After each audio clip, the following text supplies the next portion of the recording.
This is Eileen Griffin with the Heartland View from the Heartland Daily News, covering public policy information and analysis that affect your life, your health, your freedoms, and today, your safety. We're going to lead off today with a story from the Heartland Daily News entitled, How the Minneapolis Effect Explains a Surge of Violent Crime in American Cities. Then we're going to cover other news stories on these same topics to get you up to speed on policy changes that are already influencing and changing your safety, the level of safety in America, and the safety for you and your families. So we're going to jump right in with the Minneapolis Effect. The past year, the Defund the Police movement has been a frequent call from activists seeking to reform the American criminal justice system. It became popular after the death of George Floyd in police custody in Minneapolis. And Minneapolis is among the cities that partially defunded police departments and proactive crime prevention programs in response to this. Two legal experts have dubbed the massive surge in violent crime the Minneapolis Effect. They presented at a virtual event held March 16th by the Heritage Foundation. The two experts, Paul Cassell, a law professor at the University of Utah, and Lawrence Rosenthal, a law professor at Chapman University in Orange, California, laid out the case that the serious, protracted rise in crime is tied to rhetoric and actions after the Floyd death and the ensuing protests. Cassell said some of the explanations given for the increase in violence just aren't likely. For instance, not many of the homicides actually took place at the protests and riots. They occurred in other areas. So the crime increases aren't just a result of the protests themselves. When the protests and riots subsided, the higher homicide rates continued. Seasonality doesn't explain it either. These jumps were well in excess of typical seasonal spikes. Although purchase of firearms have jumped since the beginning of the pandemic, these guns that were purchased represent a drop in the bucket in terms of the total number of guns in America. So that's not it. Economic causes for the increase in violent crime are also unconvincing because large-scale unemployment and other effects of the pandemic and lockdowns occurred before the surge of violent crime in May. The pandemic itself is an unlikely cause of the spike in violent crime. Not only did it begin more than 2 months before, but other types of crime didn't increase significantly. This is very specifically a surge in violent crime and usually involving firearms. Cassell's conclusion is what he calls the Minneapolis Effect. His conclusion is that during the rioting, police were redeployed away from their normal beats in high-crime neighborhoods. They were dealing with the protest activity, and that took them away from their typical roles. Now we're seeing a reduction in policing altogether, particularly the kinds of policing that might have been expected to have the most effect on homicides and shooting crimes. Police have stopped proactive policing in some cases, including stop and frisk, as well as vehicle stops. For instance, according to crime data from the Philadelphia Police Department, the number of total vehicle stops in the city has dropped significantly since the end of May. New York City saw a steep increase in homicides, but a decrease in arrests. Chicago experienced a similar trend. Cassell pointed out not only quantitative data, but statements and actions by authorities in various cities since the Floyd protests began. Cassell says the bottom line is there's a clear link appearing to exist between the Floyd protests, the actions that he took following these protests, and the significant increase in homicides and shootings since. Lawrence Rosenthal, also formerly Chicago's Deputy Corporation Counsel for Counseling, Appeals, and Legal Policy, said a strong connection likely exists between a decline in proactive policing and the spike in homicides. He pointed out that some claim there's a lack of community cooperation with authorities, but that theory is easily disproved. He said a good measure of community cooperation are the 911 calls. Following the Floyd protests, the 911 calls seeking police assistance didn't drop. Rosenthal said that the interviewing data available refutes another theory, that the police are unwilling to do their jobs due to the criticism they're receiving. He said there's very little relevant data that would support that theory. He concluded that the best and most proven way to cut down on violent crime is proactive policing, where officers are actively patrolling hotspots, where a high amount of criminality takes place, and around vulnerable victims. Rosenthal said the deeper problem is this depolicing and the defunding of the police movement. He suggested that policymakers should proceed with caution in how they change police policies. He concluded, it's a reason to proceed with what I regard, first and foremost, not a legal issue, but a management issue. We need more effective management in our police departments, but that's not going to occur if we do nothing more than increase the officers' perceptions that they're likely to face discipline when they engage in proactive policing. end quote. Budget and Tax News has been reporting on this rise in violent crime for several months and in several cities. And as Cassell and Rosenthal's research indicates, there's a reduction in policing. This reduction in policing, restriction of policing tools, and police budgets in several of these cities follow where this crime is increasing. In Chicago, crime has been increasing tremendously, and it's particularly high in terms of homicides. Violent criminals have been emboldened, and low-income neighborhoods have been besieged by this explosion in criminal behavior. Police officers have become a target of the violence. A spike in violence against police officers resulted in 71 officers shot in 2020, with 10 killed. After an extremely violent summer and widespread looting, notably an organized attack on the city's upscale Magnificent Mile shopping district, just north of downtown Chicago, the city council members called for action to combat the crime wave. In July, city lawmakers called for Democratic Governor Pritzker to declare a state of emergency and deploy the National Guard to support local police. The city endured a 139% increase in murders and a significant increase in shootings in the month of July. There were 106 murders in the city in July, bringing the total number of murders at that point to 430. Of the 573 people shot in Chicago in July, 58 were under the age of 18. The city ended 2020 with 769 murders and 3,261 shootings. So what did Illinois do when faced with the surge in shooting and murders? Illinois Governor Jay Pritzker signed what's referred to as an anti-police criminal justice reform bill. Despite opposition from law enforcement agencies, Pritzker signed the bill referred to as the Police and Criminal Justice Reform Bill. This bill would eliminate cash bail through the state by 2023. It also includes several provisions to change how police are allowed to do their job. It eliminates chokeholds. Police officers will no longer be allowed to chase suspects who attempt to flee. Police will be required to undergo training in conflict de-escalation and crisis intervention, and the new law makes it easier to file an anonymous complaint against a police officer. Republican lawmakers called the new law an insult to first responders, law enforcement, and the law-abiding citizens. Republican State Senator Paul Schimpf said, quote, adamantly opposed by nearly all Illinois law enforcement leaders, HB 3653 makes Illinois communities and families less safe, end quote. Most police officers are calling it an anti-police law, saying it will just make it more difficult for them to do their job. Republican Representative Andrew Chesney lambasted Pritzker's new law, stating it will punish police and protect criminals. Chesney said, quote, I don't believe a sidearm and bulletproof vest is enough to keep law enforcement safe in light of this legislation becoming law. Law enforcement now continues the slide into one of the most dangerous professions in Illinois, end quote.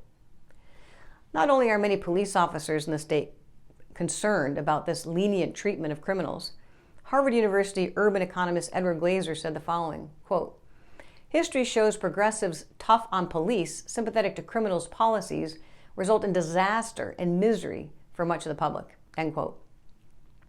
Another one of America's great cities, Atlanta, also besieged by crime. The Wall Street Journal reports violent crime has been on the rise in Atlanta since last summer.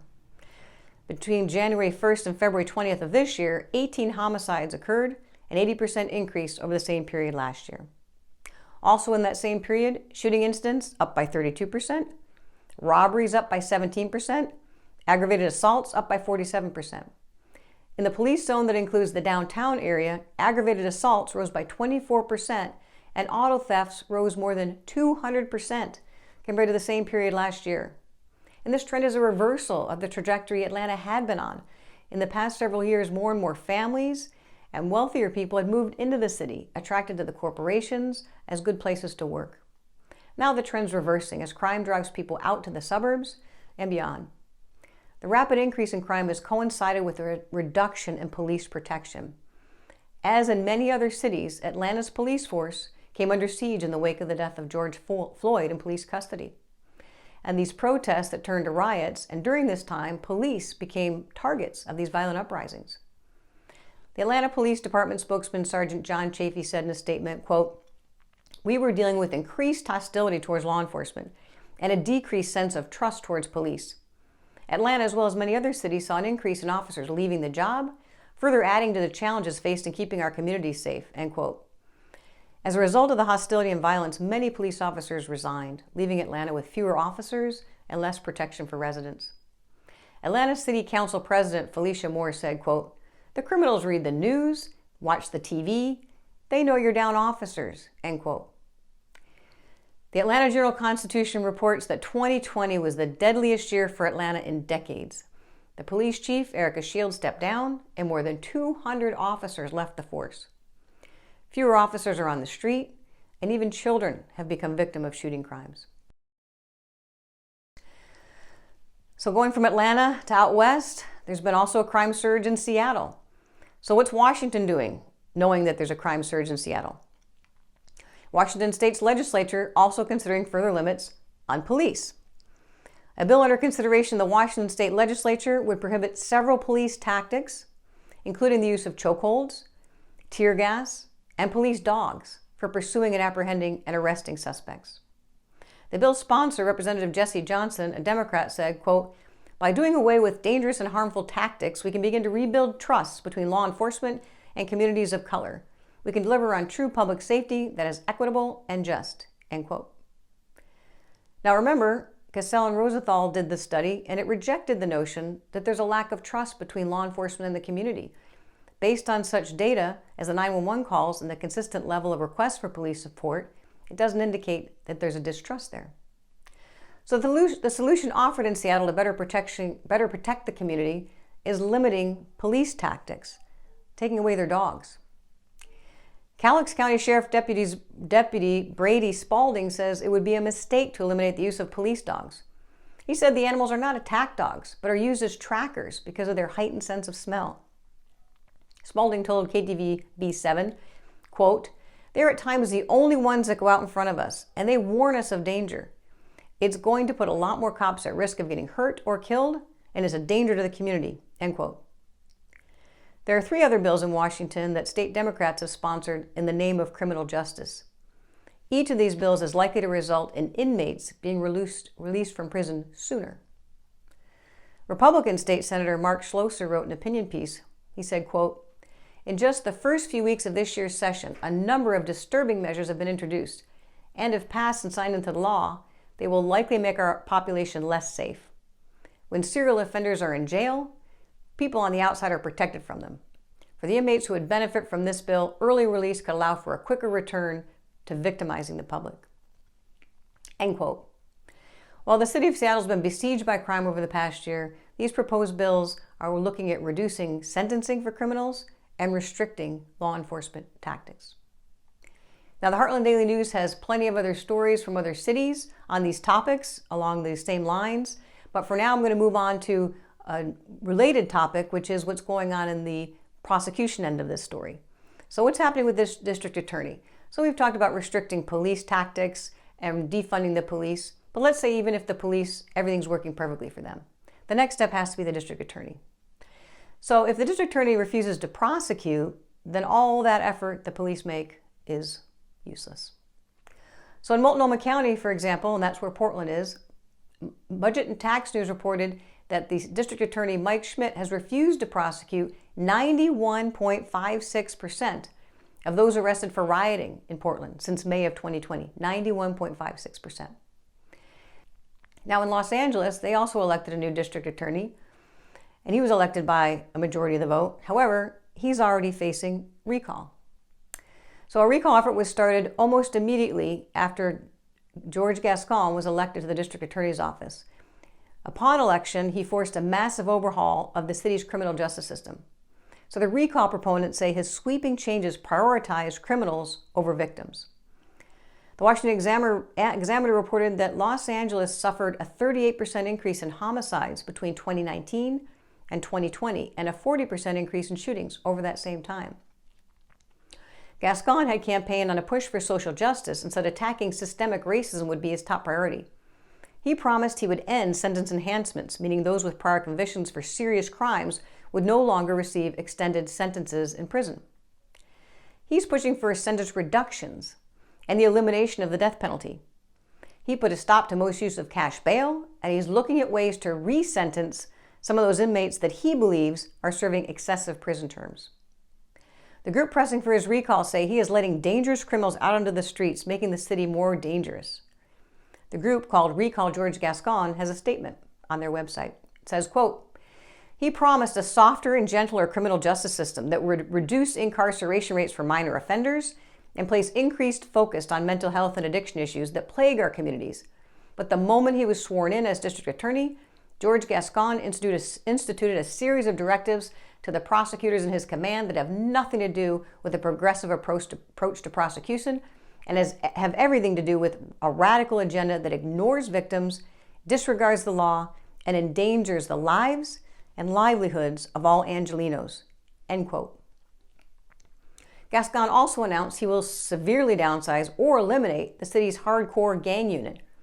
Fox 11 reports that this gang unit is responsible for prosecuting the most heinous and most complex gang-related crimes. It's one of the oldest units in the office. Los Angeles County prosecutors told Fox 11 they're already frustrated by the limitations Gascon has placed on them since he took office in December of 2020.